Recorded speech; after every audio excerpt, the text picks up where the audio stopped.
আসলে আমাদের বাংলাদেশ এমন একটা দেশ যেখানে কোনো একটা ঘটনা ঘটলে তারপরে ব্যবস্থা নেয়। এই যে দেখেন, হাউস বিল্ডিং,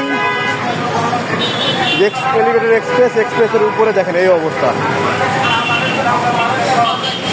সামান্য একটা বাস দিয়ে দেখেন এই এত মানুষের রাস্তা এটাকে প্রোটেকশন দিচ্ছে।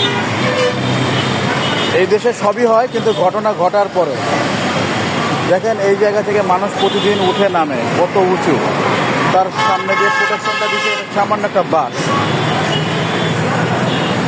তো একদিন এই দেশে এখানে লোহার গ্রিল হবে, কিন্তু কিছু প্রাণের বিনিময়ে এই গ্রিলটা হবে।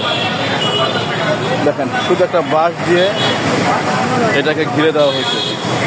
কত বাচ্চা বয়স্ক মানুষ প্রতিদিন এখানে হাঁটাচলা করে। এই হচ্ছে আমাদের বাংলাদেশ। এই দেশ কবে ঠিক হবে? আসলে রক্ত ছাড়া এই দেশে কোনো কিছুই অর্জন হয় না। যখন এখানে একটা দুর্ঘটনা ঘটবে, কিছু মানুষ মারা যাবে, তারপর প্রশাসন এখানে বাস উঠিয়ে লোহার গ্রিল করে দেবে। এই হচ্ছে আমাদের বাংলাদেশ। এই ভিডিওটা বেশি করে শেয়ার করবেন প্লিজ।